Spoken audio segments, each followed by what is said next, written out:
So that's how the Legion was born, very simply and unobtrusively, almost hardly seen at all.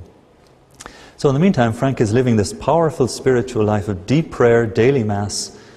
He began, I think in 1914 or 1915, to pray the office every day in Latin.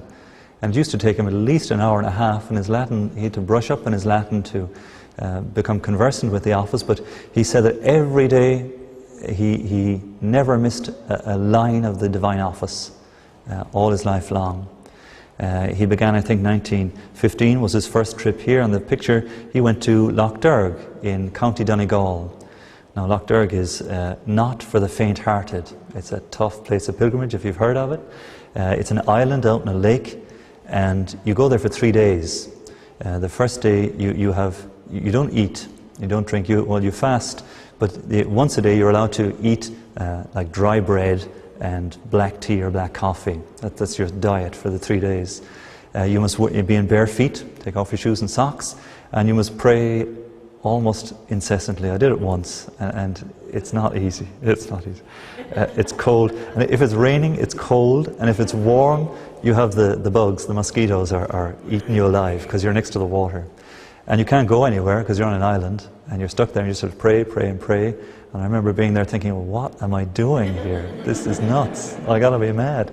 But you kind of rejuvenate your spirit because you're fasting, and you deny yourself a night's sleep as well. The first night you don't sleep. You sleep the second night. And boy, do you sleep the second night. It's really kind of cleansing physically and spiritually. So he began to do that, and he did it every year for 49 years. Until he was 74, and he wasn't well enough to do it. And he said that it got more difficult every year. So, if it's tough the first year, So this is the intensity that he's at, tremendous spirit of penance and self-denial and prayer. Absolutely superb, and a great love for Our Lady. So in the early years of the Legion, these are two of the priests, Father Creedon and Father Toher, who are tremendous helps to Frank in the early years of the Legion. They began to visit what's known as the Dublin Union, and the Union really was like hospitals, places for the sick and the destitute who really had nowhere else to go. Really you might say kind of the dregs of society, but not in a derogatory sense, but just simply those who had nothing left and were so poor and so destitute. And they took upon themselves, this first group, they called themselves the Society of Our Lady of Mercy. They went to visit these Union hospitals, and particularly the cancer wards. Edel Quinn now used to make it her speciality to go to the cancer wards, and the patients there used to suffer terribly. I mean, they didn't have anything like the facilities we have nowadays, not even the cleanliness or even the drugs to alleviate pain. Nothing like we have now. And it was very heart-wrenching, difficult work to do. So they already at the beginning were taking on some of the most difficult work available. They began visiting some of the tenements too, the slums, the difficult areas of Dublin. And it came to Frank's attention, I think one house he visited, he realized it was a brothel, actually a house of prostitution. And he was kind of awakened to this problem, that here was this whole area in Dublin where just pure vice and sin and evil. And he said, look, this isn't good enough, we've just got to do something here.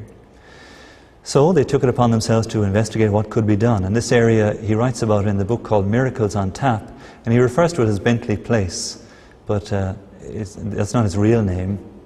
I think it's Montgomery Place is the real name, Monto for short. And in Dublin, Monto was known as a place of real vice and evil, because there was contraband, alcohol available at all times, all kinds of illegal wheeler dealing going on. So this particular area was notorious, and Frank writes about this himself. He says, look, this is in the Encyclopedia Britannica as one of the most notorious areas in the world, next to, I think it's Algiers or maybe Morocco, in Africa. That it's just open prostitution which goes on without any restraint, whatever. And so Frank approached some of the local priests and said, look, anybody here going to do anything about this situation and help these poor girls to get out of this situation? And the priest said, well, no way, we're not going down there.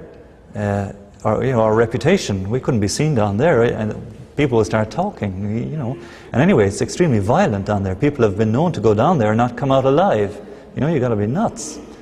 So Frank went to the police and said, look, what are you going to do about this? And they said, no, we can't go near that area.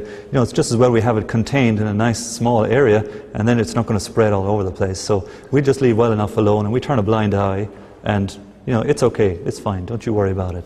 And besides, look at all the violence down there. You don't want to go near this place. You'll get mugged, you'll get killed, anything could happen. And Frank was like, now hang on a second here. There are souls at stake. This is one of Frank's, he's written an article called Souls at Stake. This is the whole thrust of his thinking all the time is souls, save souls at all costs. You must go out and contact souls. So he could see the situation. So they said at the Legion meeting, look, we've got to do something. So let's try and visit.